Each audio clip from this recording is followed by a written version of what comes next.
One day in late December, I decided to renew my HBO Max subscription to have more shows that I can watch. I played a good amount of games last year, but I wanted to get back into more television. There were so many things I could watch. I could watch more DC animated junk like Batman or Justice League, or a bunch of classic Studio Ghibli movies that I have yet to see. I ended up binging a bunch of Steven Universe. There's no weird way to segue into this. I don't even know how this happened if I'm being honest.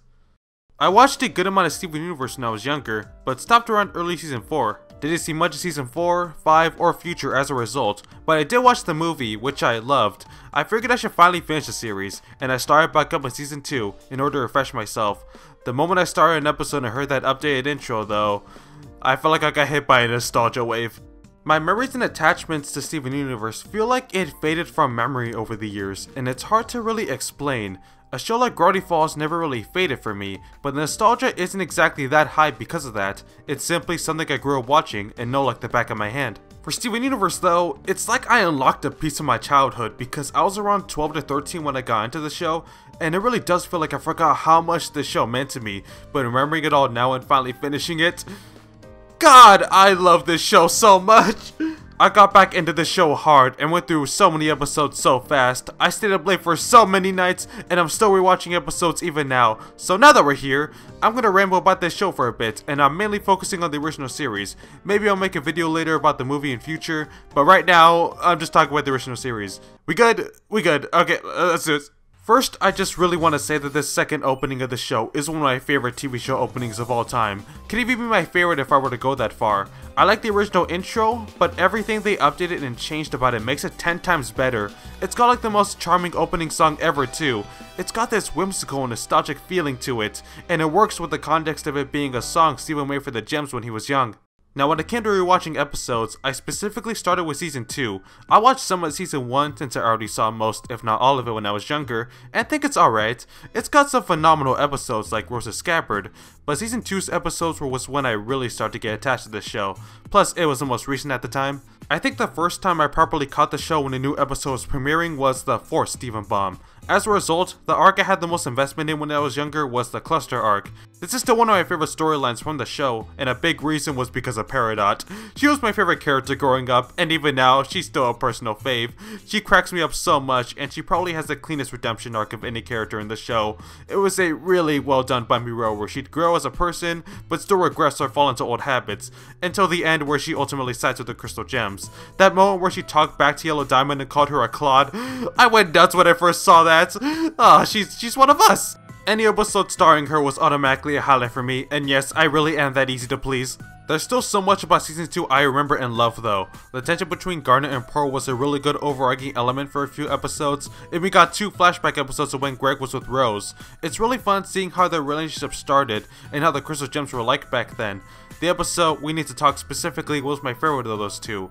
Sword to the Sword was also another highlight episode for me, while also having one of my favorite songs from the series. Dude, the music and songs from this show was one of the most memorable parts about it to me. There are so many songs that stick onto my head, and this show may just have my favorite OST of any animated show as a result.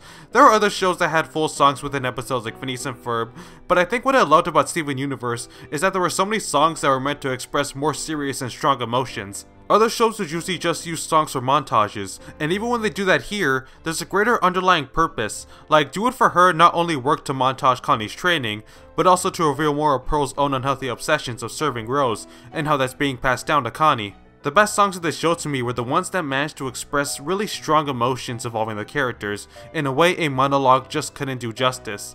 It was something I never really saw specifically from an animated show I was watching at the time, and it's a big reason why I loved Steven Universe as a kid.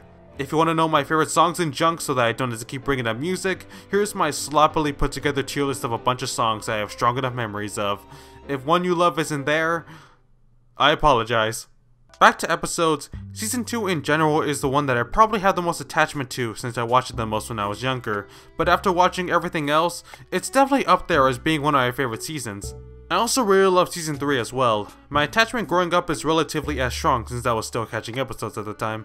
I'm kinda biased towards the arcs from the second season, but hey, there were still a bunch of top tier episodes from this season, like Mr. Greg, which was such a good cap off of the very complicated relationship Pearl and Greg had. Presenting it through a full on musical episode makes it at least a top 5 episode for me. Pearl's relationship with Rose and how that bled into affecting her relationships with many of the other characters probably made her my favorite of the 3 crystal gems. So much about her character and background was really captivating to me, and felt like nothing I saw before in an animated show, at least one accessible to all ages. So if you were curious on which of the 3 crystal gems was my favorite, there you go.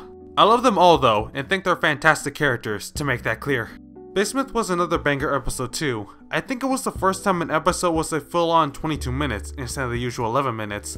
I think it was for the better that they would occasionally take on this format when it felt like a plot needed to be longer than normal. I don't think Steven Universe should have fully taken on a 22-minute episode format. This is really hard to say by the way, since 11 minutes allowed them to be more specific in how long they wanted to connect a story or tell story arcs. The show's already good at telling a story in 11 minutes by making every second count, and a general thing I've noticed with 22-minute formats for shows is that they'll usually have to do some sort of B-plot that may not add much to the story and just be for comedy. Gravity Falls gets a pass though, because that show knew how to be hilarious as heck. But to say anything else for season 3 besides the fact that I still love it, here's my 5 favorite episodes. Okay, moving on. Season 4 was when I started to enter a completely new territory, since I only watched a few of the first episodes, and I think the kindergarten kid proved that Peridot is the most durable crystal gem because goddamn. Gem Harvest basically marked when I reached new episodes. Interesting how they let this one be a 22-minute episode, but I guess it's because it was a Thanksgiving episode without directly being called that, since I guess the What is Steven universe just doesn't have holidays. The highlight of season 4 for me was the 5th Steven Bomb, where all 5 episodes made up a single arc. It's a really entertaining plot, since it's our introduction to Blue Diamond, and how the diamonds were affected by Pink's supposed shattering. The Amethysts are the best too. Like, look at Amethyst being in her element, I love them all. I heard this season gets a bit of flack for the episodes focused on Beach City. There aren't that many, but the ones that are there are really hit and miss. I'm cool with episodes like Dugout, and I don't mind Future Boy Zoltron, but I literally do not care at all about Onion Gang or Rocknaldo. I haven't even fully watched Rocknaldo to be completely transparent. I just quickly skimmed through it by spamming the fast forward button. I find it really hard to believe I missed out on much, and I only watched Onion Gang because my friend made a Frisk Undertale joke, and it became an obligation at that point. But hey, I still really liked most of the episodes. Mindful Education is such a beautiful episode and one of my favorites, with Here Comes the Thought being in my top 3 songs from the series. I can watch that sequence for days and I never tire of it. You know what, I actually just want to elaborate on something real quick. It can't be understated how much I love Mindful Education. Its message that it's okay to let yourself feel bad over what's happened in the past, then try to not think about it is a brilliant lesson to teach. It's also a great moment for Steven's character, that shows how bad these recent events have been traumatizing him, with the butterflies being a gorgeous way to visualize it all. Another good flashback episode too with Steven as a baby, since the flashback episode from season 3 was just alright for me, you know, it wasn't as impactful as the previous ones. I like the time period this one was set in, and seeing how the gems felt about Steven when he was barely born. The new Crystal Gems was a simple and silly episode, but I just love the idea of Connie, Peridot, and Lapis being their own team. You know, they're kind of annoying in this episode, but in a funny way. More of that would have been fun. Regardless though, I was way too invested and blazed through this whole season extremely fast. I became a 13-year-old Steven Universe fan and that wasn't stopping anytime soon. Oh, and I guess here's my top 5 favorite episodes from season 4 since I guess I'm doing that now. I'd say I enjoyed season 5 more than 4, but I was binging this show so hard by this point that the separation between episodes and seasons started to become a blur. The starting arc on Homeward with that trial was a pretty awesome way to start things with high stakes, and Lars actually became pretty awesome, a major accomplishment in and of itself for these first few episodes. After this, things kinda slowed down, but not in a bad way. There's this strain that happens between Steven and Connie's friendship that I thought was reasonable enough. This is the first time the two were on shaky terms, and I like Steven being the cause of it through his own naivety and misunderstanding on how Connie feels. After all these wood ending in life and death situations, it kinda makes sense that he lets that get to his head in terms of being the hero all the time. I don't know if it was really necessary for them to resolve things in an episode featuring Kevin, of all characters, but they do patch things up in a pretty nice way, and I guess he was in the previous Devani episode, so whatever. A lot of season 5 feels like it's kind of biding its time as it lets things slowly develop, like how Beach City is changing and the off-colors slowly head into Earth. I can tell though that this is all for the purpose of building up to the big reveal over halfway through the season, the fact that Pink Diamond and Rose were the same person. I kind of unfortunately already knew about this because I watched the movie, plus some internet discussions at the time found their way to me, but from my perspective, this is a pretty cool twist that's been foreshadowed pretty good, even with how heavy the hinting gets with the recent episodes. The episode itself, A Single Pale Rose, is one of my favorites from the entire series from how they deliver this twist by going through a bunch of Pro's memories until it all builds up to this moment where everything comes together. accompanied by background music that is just so amazing. Like, God, even the standard background music of the show is so good. The next sort of arc is all about repairing Ruby and Sapphire's relationship, which ends with the episode Reunited, where the wedding is held. I like the episode What's Your Problem for showing how Amethyst has grown and puts Steven's own feelings first, since he really doesn't deserve to be burdened with even more baggage involving his mom. And maybe the question kind of sidetracks too far with having the whole plot of Ruby being a cowboy, but at the same time, Ruby being a cowboy is so cute that I don't care. The wedding itself was an extremely lovely moment. Its impact for representation was likely insane when it originally aired, and it's this great celebration between all the characters right before shit starts to hit the fan. I really like the circumstances for these last episodes, where Steven is back on Homeworld, now living in the household that Pink was raised in. The beginning of the season gave us a look at the people all the way at the bottom of society, and now we end with getting an insight on the high society, and the suffocating standards and beliefs they hold. Nobody there really sees Steven for who he is, and instead as Pink Diamond. The dreams he has during these episodes get me really uncomfortable at points in a way I like. I love surreal dreamlike stuff that expresses more horrific thoughts, and these dreams really nail that for me, especially when Steven throws up Rose's hair, and when he transforms between Pink and Rose.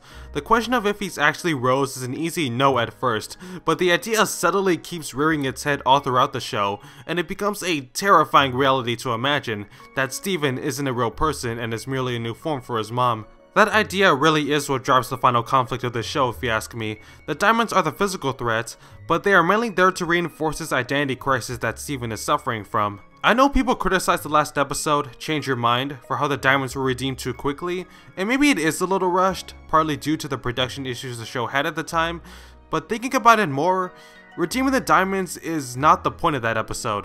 It's not like they were even redeemed when you think about it. Characters like Peridot and Bismuth, those are redeemed characters in my eyes. They understand the errors they've made and are good friends with Steven that have healthy relationships with him. That's not really like the diamonds at all by the end of Change Your Mind. They did what the episode is called, changed their mind on who Steven is, and accepted that he's his own person.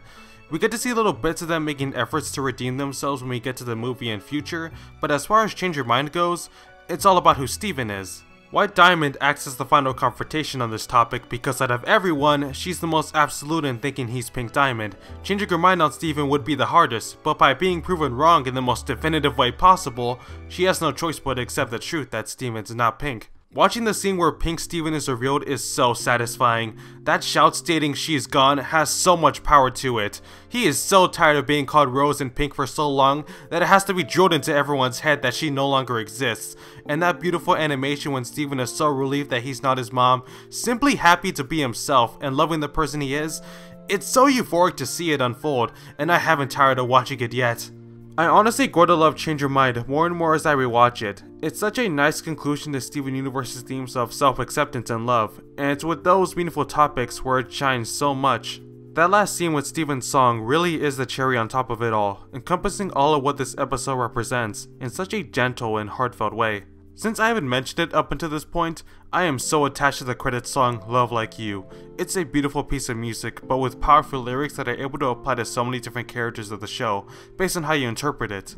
It's incredible how the last episode brings this song back, but in an even more bombastic way, up until the final end credits is just this ominous singing of the word you.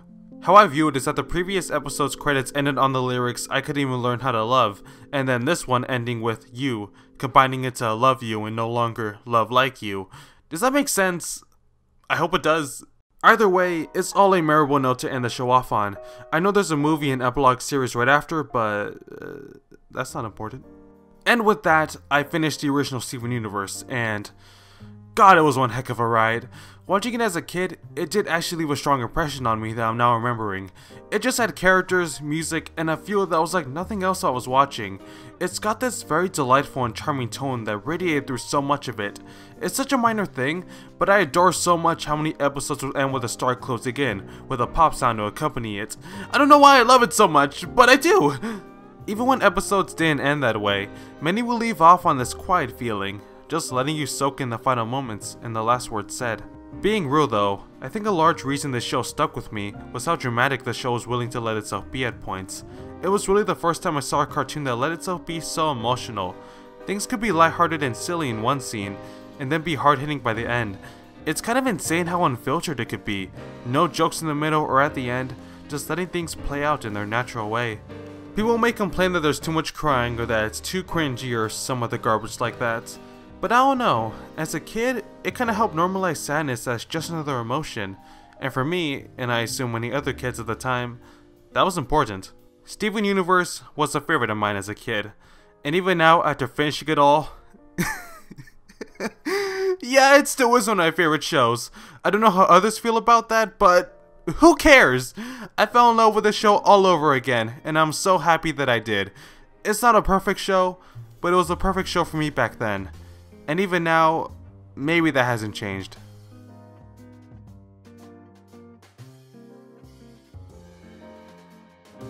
Well, that seems like a good place to call it for this video.